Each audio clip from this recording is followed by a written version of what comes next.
Today's guest is Greg Marlow, a country gospel artist whose powerful testimony of healing, deliverance, and redemption is woven into every lyric he sings.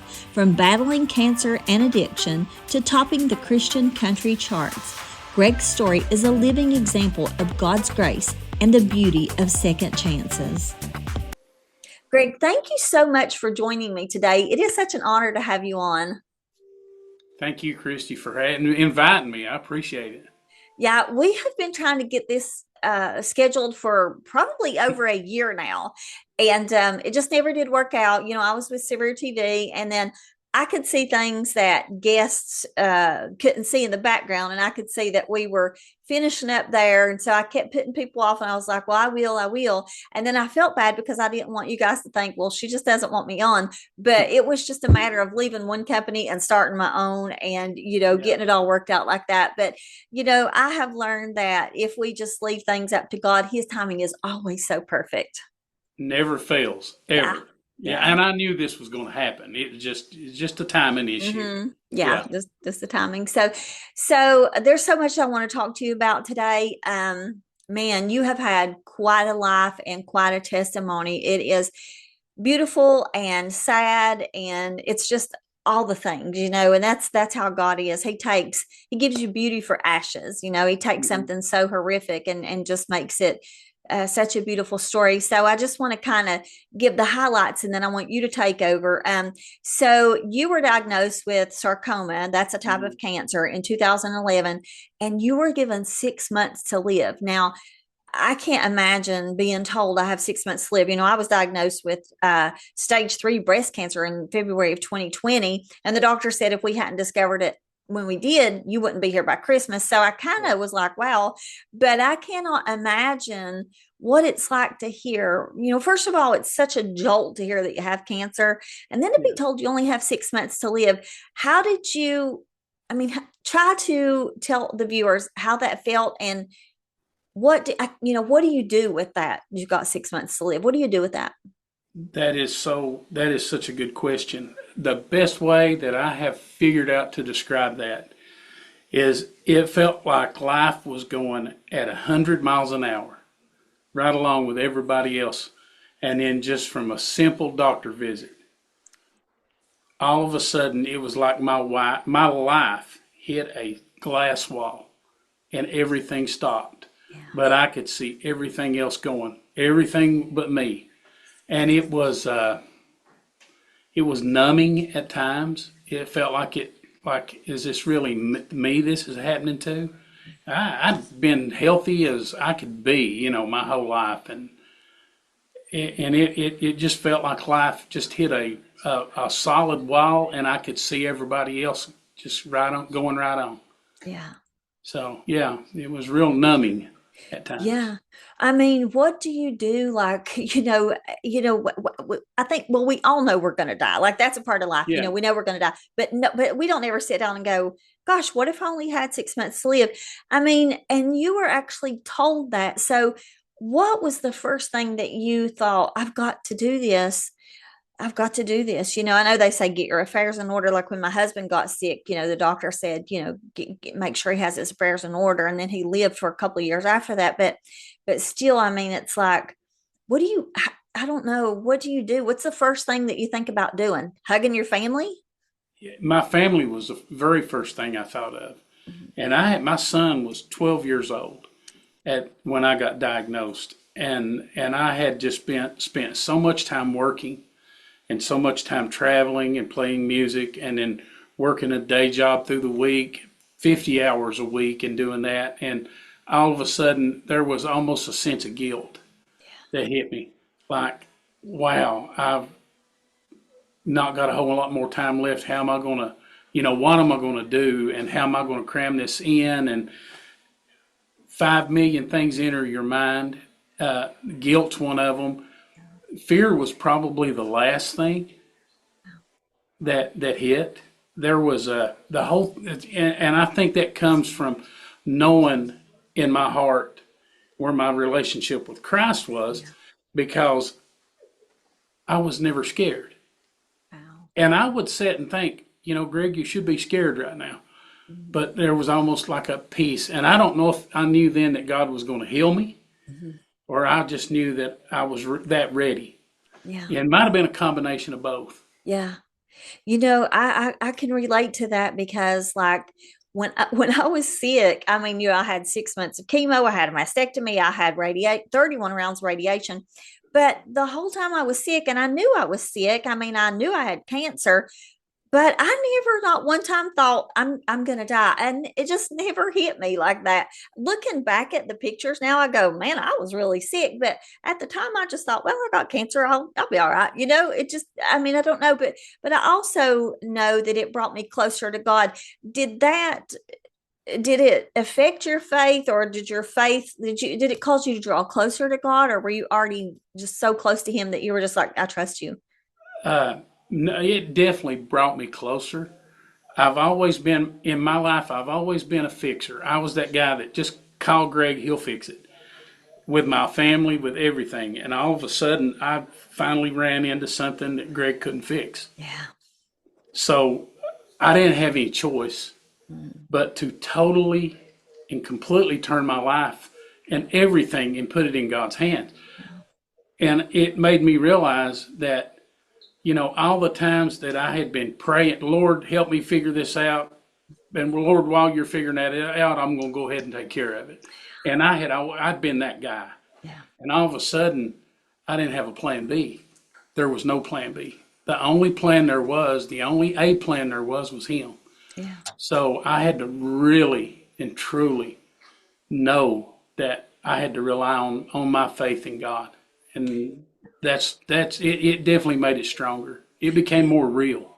I completely relate to that. I hate to keep saying I relate to that, but I do, because I have always been super independent, like really independent. Like I take care of everybody else. I make sure I'm on, like if somebody needs something, I take care of it. And Mm-hmm.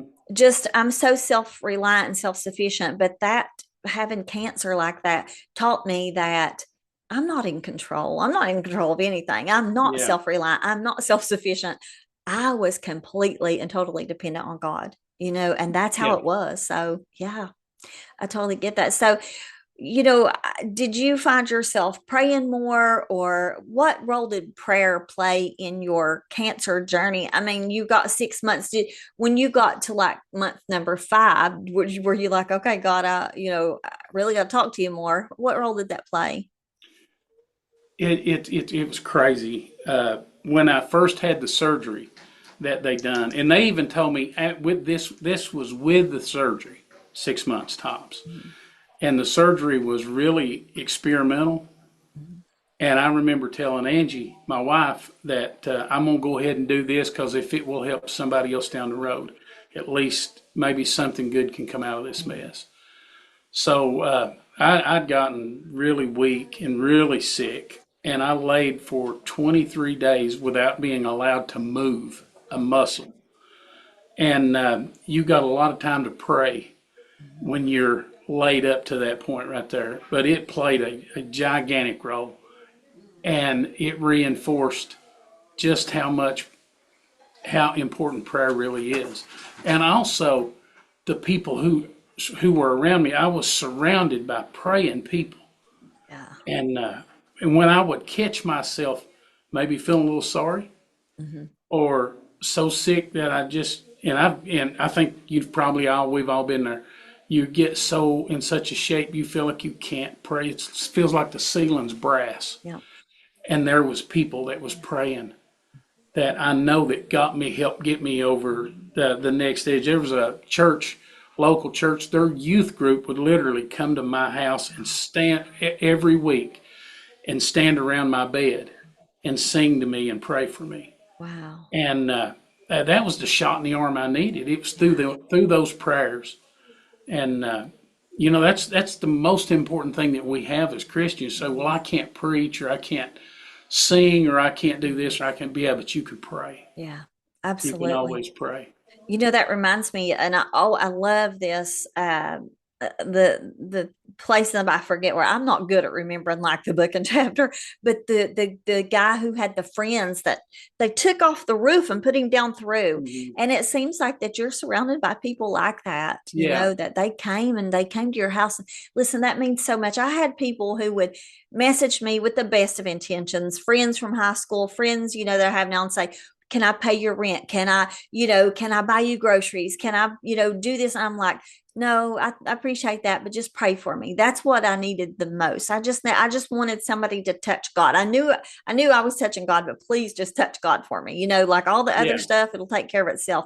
But prayer is to have prayer warriors around you, to have that circle, that's priceless. Oh, So yeah. It's unreal. yeah, so let's I think I got ahead of myself a little bit. Let's jump back to, so you were told you had 6 months to live. So what happened? That was 14 years ago. You're still here. Tell us what Yeah. did you come to 6 months and then the doctor said, I don't know why you're still here? Well, uh, I was at Vanderbilt in ICU, in critical care unit for a long time, and they came in and they was pretty much going to put me in hospice, and my wife insisted that I get to go home, and I wanted to go home. I didn't want to die in Vanderbilt. I didn't want to die in the hospital, and I sure didn't want to die in some home. So they loaded me up on an ambulance. I remember the doctor came in. He said, "We've done everything we can do, and there's nothing else. So we're going to send you home to be comfortable." And that's code for, Yeah. you know, that's pretty much all, it. So I came home, 4 hour ambulance ride, strapped to a board, and I couldn't move. And that almost killed me. Yeah. And I come here, and instead of getting worse within 6, 7 weeks, my color's a little better. Wow. Well, they load me up and they take me back. And then the diagnosis, as we approached the 6 months, the diagnosis would change in a positive way, but just little increments. It'd be, well, you may last a year.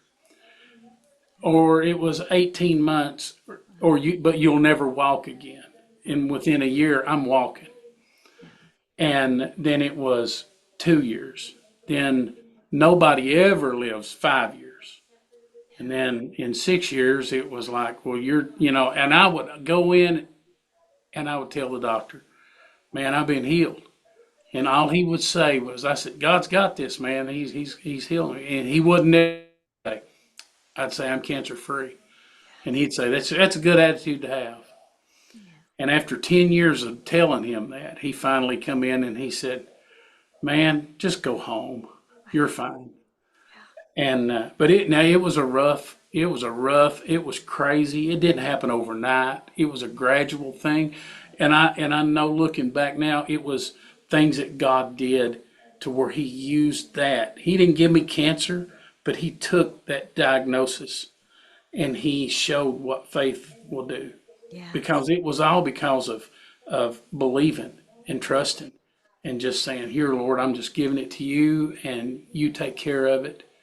And if you want me home, I'm ready. And if not, then just give me strength. Yeah, I love that. Listen, like I'm on the verge of tears right now because it's just like, doctors, they only know what they know. I mean, they Yeah. know, and a lot of, I'm not going to say every doctor because I've had some doctors along my journey who were Christians and who actually prayed for me, like before surgery. One doctor, he prayed for me, and I appreciate that. But for the most part, doctors know science, and they're like, well, yeah, you're still here, but don't look for it to get better. And Yeah. then, so I'm so glad that and you never know who or which doctor that you're watching you and you saying, I'm healed and God's got this, that probably planted a seed for them. And you don't know when that seed will, God watered. The Bible tells us that, we plant a seed, God waters it, and, or what, somebody comes along, waters it, and God brings the harvest. So yeah, I love that though. Because mine was the same way, because I was like, I knew in June I was healed. I knew I was. I told my story on the show a few weeks ago. I knew I was healed, but everybody at church was like, well, keep going to chemo. And I was like, but I'm healed. I don't have to. but I did, and I saw where God would use me to talk to the nurses and the Yeah. other patients there. You sit in that semicircle getting your chemo, and everybody else is just sitting there too. And then, I love God so much, I just talk about God all the time. And Yeah. so, God, not that I purposely said, "Hey, let me tell you," but he just came up in my conversation. And so I'm like, there was a reason that I had to continue to go to treatment. There was a reason that so yeah, I love that you said that. I mean, I can, like I said, I can totally relate. That's Mhm. just so beautiful. Testimonies are just so beautiful. Yeah. So Yeah. It's true. yeah, God, I think about it, all that. I look back at all that, and we literally there was a feeling that I had, and it was just like after several months, I knew God wasn't done yet, yeah, and I knew my wife felt the same way, and they were still, yeah, just get your affairs in order, yeah, and poor pitiful, and you're getting all that, and we mhm, literally laughed our way through the first 8 months of this. We would find stuff funny to laugh at, yeah, and I would get her tickled just saying crazy funny stuff. yeah. And I know people thought that I was probably the biggest nut ever lived, and he's in denial. But what it wasn't that. Is I just knew God was working. Yeah, I couldn't explain it, yeah. but I just knew He was. Yeah, it's amazing to have that assurance, the blessed assurance. Is Yeah. all I can think. That assurance, it's an amazing thing, and it's such a gift from God. Because I think about so many people who, you know, don't know God, and they probably got a diagnosis and you're terminal, and can you imagine how scared they are? Like, can you imagine that Oh would yeah. be so sad? So Yeah. yeah. So I want to talk about something that you've been extremely open about on your website. You tell the story. And so that is, during your cancer treatment, you became addicted to opioids. Yes. And,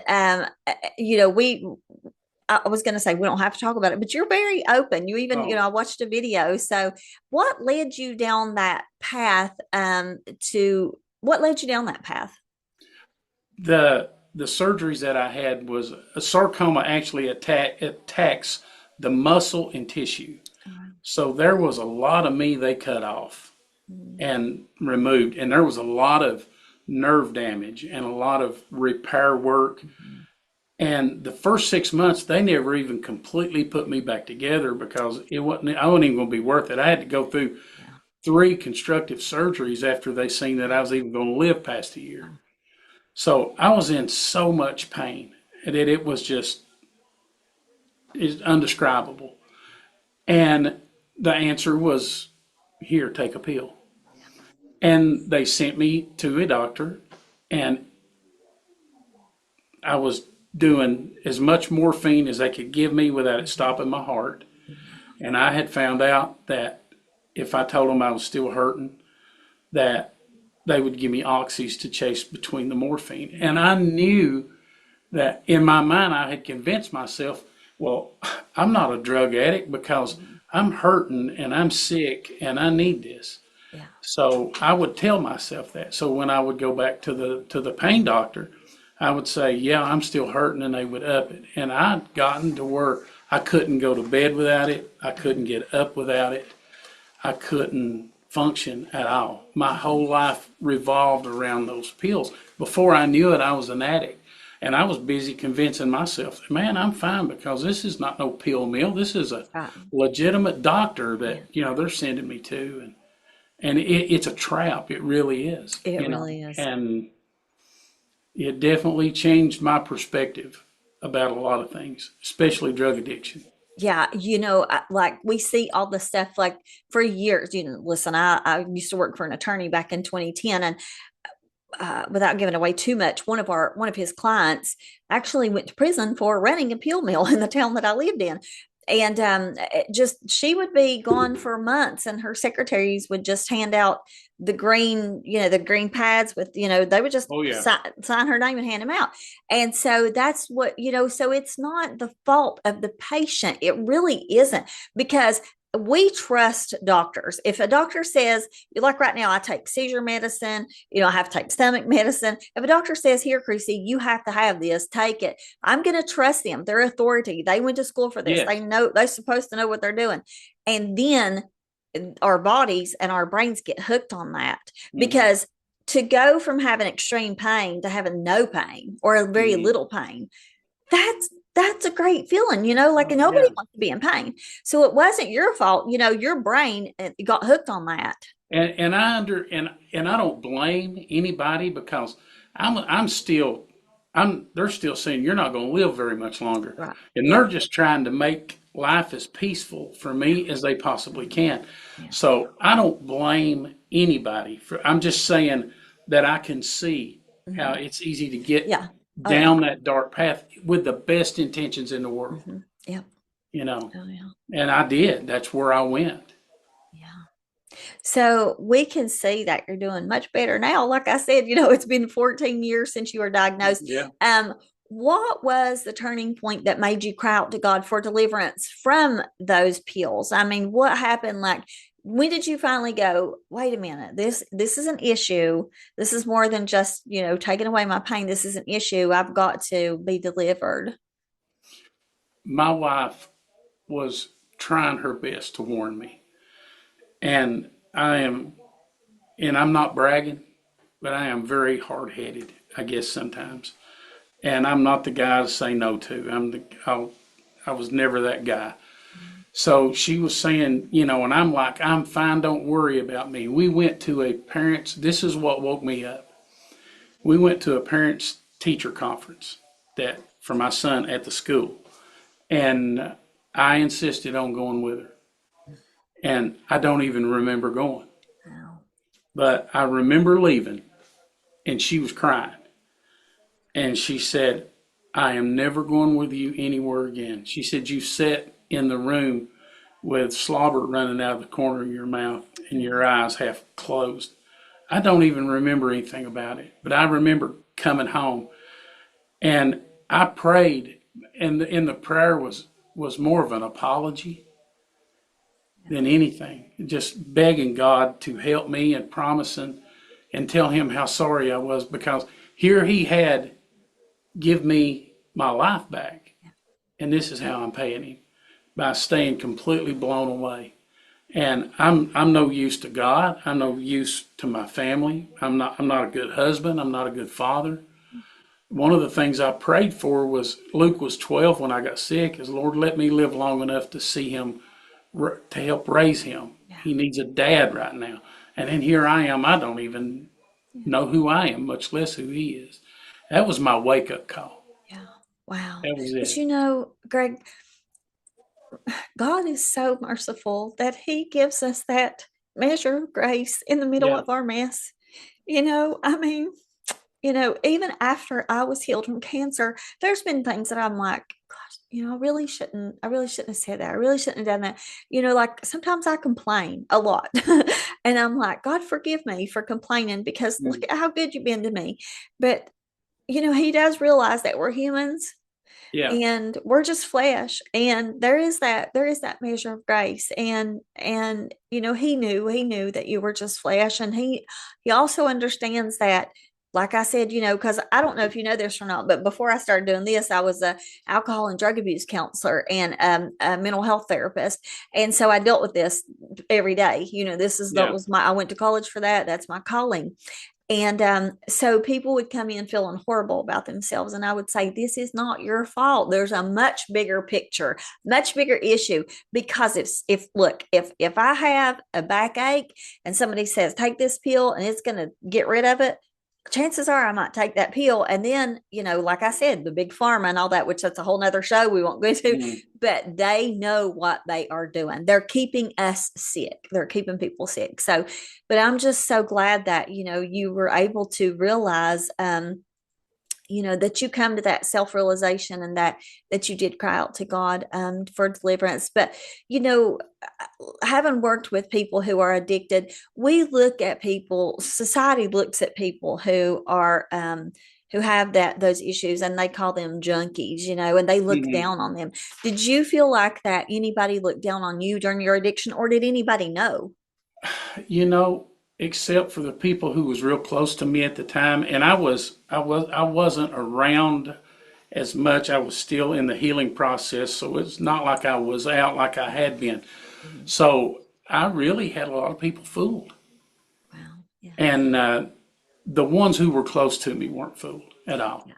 And but I really did. I had a lot of people fooled, and look back at that now, and just how tricky the enemy is, and how he will take and use our minds Hmm. to do that. Yeah. And I I really there was a lot of people after I came clean, and then told there was a lot of people like, wow, man, I had no idea. I never would have dreamed that of you, and you know, but Yeah, that just goes to show it can happen to any of us. It can happen yeah, to any of us. Anything. We are all, the Bible says we're all men of like manner. We're all yeah, flesh. We're all, tempted of maybe not the same exact things, but we're flesh. Our flesh is tempted. And so we're all alike. And just because, you see one person struggling doesn't mean that tomorrow you won't struggle, because we all struggle in some area. So yeah, yeah, that's why I try to tell people, don't feel bad about yourself. Don't let your struggles define you, because it's really, we're all the same. We're all the yeah. same. Yeah. So I want to kind of shift gears here and talk about your music. Okay, Now you put all of that pain into song, which your music is yeah. absolutely beautiful. Listen, Thank you. I cry when I listen to your song. So the song Second Chances is just, it's just absolutely beautiful. And it has touched so many lives. So I want to talk about that. What Okay. inspired you to write that? Was it your journey? Yeah, it was. That's part of it. The song is three verses of three different stories. The second verse is my testimony. The first verse is a testimony of a good friend of mine that I knew who had lost the use of his hands, who was a musician. And I play music with him now all the time. And that I took, and then the third verse is the thief on the cross. And they all tie together with us getting our second chance. And that's what the song was born out of, was my experience. I tell everybody, here's my testimony in 4 minutes, and that's what it was born out of. And I've always written, I've always enjoyed playing music and singing, and it's one of the easiest songs I ever wrote in my life. It wrote Wow. itself. It really Yeah. did. Yeah. God inspired. We're going to take a break and we're going to listen to a couple of, maybe about 30 seconds of that. So we'll be right back. Was a man of music. He loved to bend those strings. He worshipped with his fingers as the singers would sing. But when the pain had robbed him of the gift he dearly loved, he fell down on his knees, crying to the Lord above. Wow, Greg, that is absolutely beautiful. And like I said, it just it touches me, and I know it touches so many more. You were recently nominated for a Josie Award for Social Impact Video of the Year for that Yes. song in the male category. Um, I mean, how did that make you feel, knowing that you like, how does that feel? I can't imagine. Yeah, I was blown away. I really, I didn't even know I had been nominated for the song and that it was up. And a friend of mine called me, a fellow artist from Cleveland, Ohio, and he said, "Man, congratulations on your nomination." And I was like, "What are you talking about?" And he went on to tell me, and I was just, just thank you, God. It's all Yeah. you. It ain't anything I done. It's all you. But the recognition that song has got, and the doors that it's opened has been just amazing, and it's still opening doors. Yeah. That's what's so cool about it. Yeah, And I know. When did you write that song? I wrote the song probably 4 years ago. Wow. Yeah. And I tried to work on it over a couple of years, and I kept going back to the original way that I done it. Yeah. And that's what told me that, man, God helped me write this because He got it right the first time with me. I Yeah. think I just moved the pen with my hand, Yeah. and but it's been a little while now. Yeah. But That's like I said in the beginning, God's timing is perfect. Like it's yeah, perfect because sometimes I think that, maybe the people, like maybe the person or the people it's meant to touch now, maybe wouldn't have listened to it 4 years ago.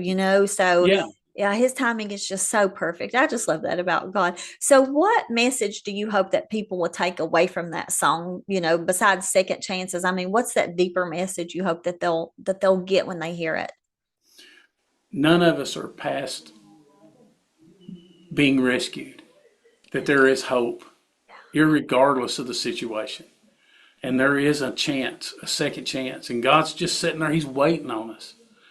And I don't know about you, but I've had a lot of second chances. Yeah, I really have. absolutely. And, the Bible tells us that He says He removes what He takes away from us as far as the east is from the west, never to remember again. So that tells me that I'll get another second chance, maybe. Yeah. And that's it gives me hope if it don't anybody else. But just the impact that it's had, that people come to me and give me testimonies of. I had one guy sent me a message. I don't know where he was at, don't know anything about him, but he was on the verge of suicide Oh, and was ready to take his life. Saw the video and completely turned his life around. And I was like, wow. Lord, if nothing else ever happens, if I don't do anything else, if nobody ever listens to it, if nobody ever invites me to sing again, knowing that I got to be a part of that. Yeah. And thank you, God, for You for know, using me. I tell you, Greg, it's like we never know who our ministry is going to touch. Like I'm not a preacher, a teacher, a singer. Well, I wish I could sing. I can't sing. Like I can't carry a tune in the bucket. I cannot sing at all.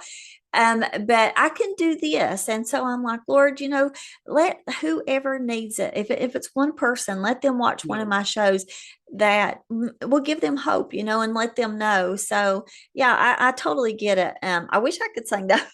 I'd be singing everything, but I mean, it's that it is the one person. It comes down to the one, like Jesus left the 99 and went for the one, Yeah. and so it is about that one person that it touches deeply. So you are currently on the Nashville Spin Top 100 charts Yeah. alongside of artists like Zach Williams, CC Winans. I looked at that chart the other day. Man, those are some big names on there. How does that make you feel? It's surreal feeling. To be honest with you, when I saw it, and I sent it to my wife. I wasn't home when I saw it. So I took a picture of it on my phone and I sent it to my wife and I said, "Look at all the names that's inside here." I said, "I'm the only nobody here." Oh, But it's a wild feeling, and at the same time, again, it's very humbling to me because I'm, Lord, you know, I know that you behind this because it's nothing I've done. I am completely and totally independent. I don't have any label behind me. I don't have any at all. Zero. wow. I mean, I recorded this song and released it, and it went number one on the Christian country Mhm. charts and was number four for the year. And that was me just emailing it to DJs. Wow. And people would go as far as, "No, man, you didn't. Who's behind what you Mhm. did?" Yeah, I thought you were with the label. No, no. Wow. I done all that. No, I didn't. He did all that Yeah. You because, know, and and that me not knowing, we just, Lord, just, I promised him.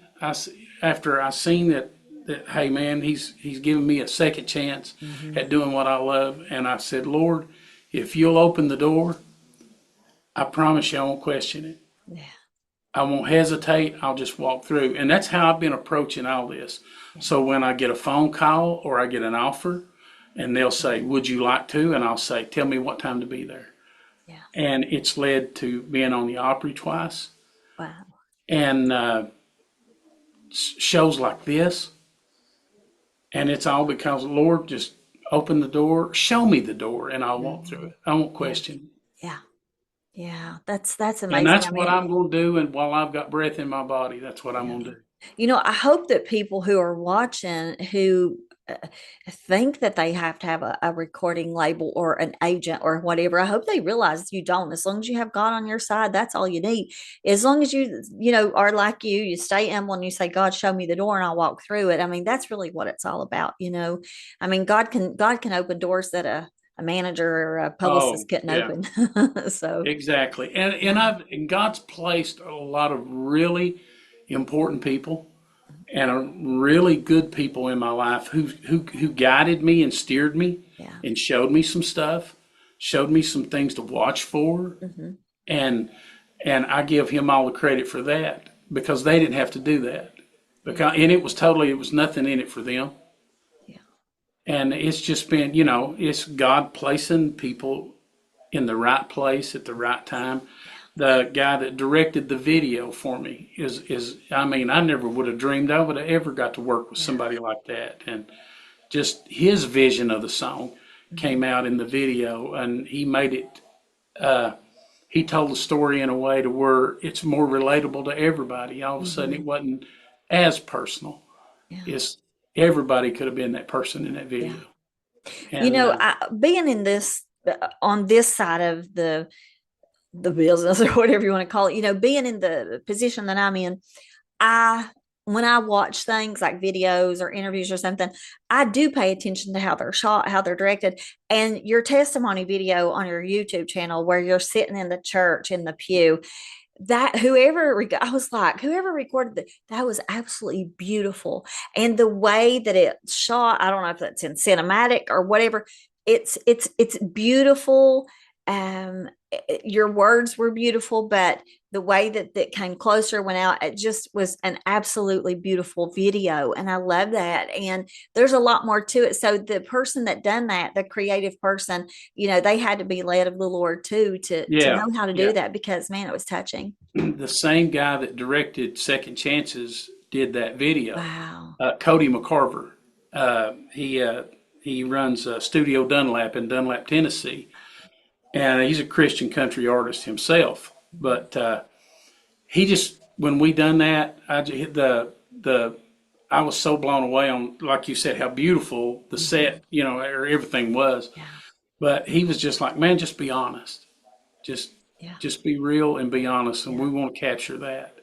And I hope I did, because Yeah. that's what I was wanting to be, was just Absolutely. real and honest. Yeah. I mean, it's just like, you know, when you watch it, and I'm going to put a link to have, you know, my editor put a link to it at the end. It's just amazing. And like I said, it is so beautiful. So you've got a new album coming up in 2026. Is that right? I do, yeah. Yeah. I'll have it first of the year, be done with everything, and I'll have a new video out Wow. probably by then, and it's going to be real special to me. I have a brother-in-law who has been living with us for about 20 years who's autistic, and he's nonverbal, an unreal artist. Just can't talk to you, but he can paint and draw. It'll just blow your mind. I wrote a song about him. So this video is going to be about him, and I'm working with, in talks with Autism Society of East Tennessee, hoping that I can do something to kind of help them at awareness with that too. So Wow. I'm real proud of that. I really Yeah. am, and I think it's gonna bless a lot of people. When I do the song, people will come up and go, "Wow, you just described my nephew or my son or my daughter. Or we got a neighbor," and there's so many people that is touched by that, in their lives, and more than I even realized. But I'm excited about getting that video done, and that song will be on the album. Wow. I look So, forward to that. Autism is so prevalent in society today. I mean, it's like, 30 years ago we barely heard about it, but now oh it's yeah, it's very much, in the forefront. A lot of people are autistic, and so I think that bringing awareness to, like, the fact that you're bringing awareness to such an important yeah. cause is fantastic. It's really great. So I look forward to that. Yeah. Great. So before I let you go and ask a couple more things, if you, and I always ask everybody this, whether they're an actor, a writer, or whoever, if you had one dream venue you could play at, or one dream collaboration, where would it be and who would it be with? I would love to get to play the Opry again. This time, my brother, who I have sung with for years and years and years, and he does the background singing for me when I go do shows and go do churches, and he goes with me a lot. I would like to share the stage on the Opry with him Yeah. by my side one time, because when Yeah. I've got to play it, I've had to do it alone, Yeah. which was a dream come true. Yeah. But getting to do that would be so cool. Wow. That's And great. That's great. I know Daddy would be smiling. So Yeah. Daddy Well, would you know be what? Let's smiling. pray that'll happen. Let's pray that let's speak life into that. Yes. The power of life and death are in the tongue. We can speak life into that dream, and God can bring it to pass. He really can, because Yeah. everything is possible with him. So, yeah. Yeah. So I'll, And I'll I be guess where my heart is right now is, and I'm doing things to try to get this started, but I really would love to do some prison ministry, and I would mm, love to go in and do the biggest, roughest prison the state of Tennessee's got, and I would love to go in there and do a concert for them. wow. That would be more important than playing the Opry. Yeah, wow. Yeah, that is a ministry. that, Yeah. that's a ministry. If you feel called to that, that's God, because I don't feel called to go to prison. you know. But so are you available for bookings to give your test? Like, if somebody sees the show and says, I think I want him to come to my church, or I want him to come to this function to give his testimony, are you available for Yes, that? and I'm booking for 2026 now, Wow. so I'm Yeah. getting trying to get that filled up as much as I can. So Okay. I'm absolutely available. Yeah. Okay. Yeah. And I will give your I have somebody in mind that I will give your information to, and we'll put it on the screen too. We can put okay, your website on the screen before the yes, show is thank over. you. So, um, what would you say to somebody who's listening right now, who might be battling cancer or addiction, or somebody that feels hopeless? Speaking of second chances, like, what would you say to them? Somebody who just feels like, man, I don't know if this is going to work out. What did you have to say to them? Don't give up. Surround yourself with people who have faith, who will encourage you, and will speak positive things and not negative things. We're not helping when we go, oh, bless your heart, and Mhm. somebody that just Yeah. find that, and that's all well meaning and good, Hmm. and I thank God for those people too. But just don't give up. Yeah. He ain't done yet. Yeah. I promise you, he ain't done yet. Absolutely. Yeah. So I want to ask you that one last question. And I think I know the answer, but I'm gonna let you answer. What does giving God your all look like today, as opposed to what it looked like, 15 years ago? How have you changed? How much more do you give God now? It goes back to where we talked about at the front, where I thought I had to fix everything. Hmm. How my faith and my life has changed to where I really get it now, of what complete surrender and trust in the Lord is. And that's what it's done. Yeah. It's strengthened me. I thought, man, I thought I was doing all the right things, and I'm going to church, and I'm doing all this and all that. I didn't know what real faith was until Yes. that's all I had. Yeah.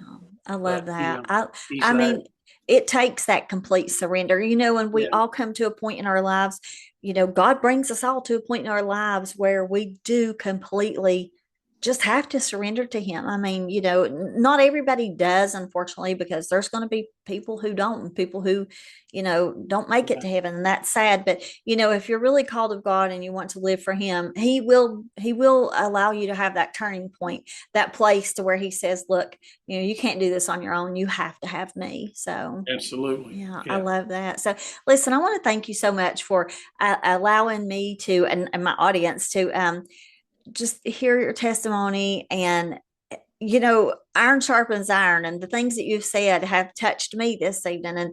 And every time I talk to a guest like you who has a beautiful testimony, it builds me up too. It builds my faith, and I'll take this on with me. It just doesn't just end here this evening. I'll remember the words, and I just want to thank you for that. Thank you for giving us a glimpse into your journey and what God has done in your life.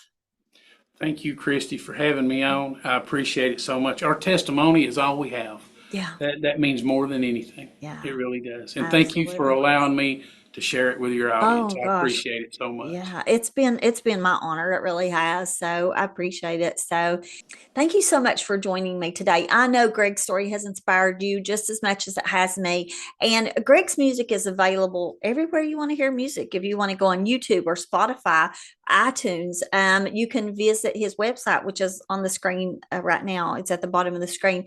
And you can get more information on how to follow Greg. And I really recommend that you follow him on all platforms, because his life and what God has done in his life has been such an inspiration, and it will inspire you to continue to believe and trust in God. So join me again next week for another great episode, and remember that you can do all things through Christ.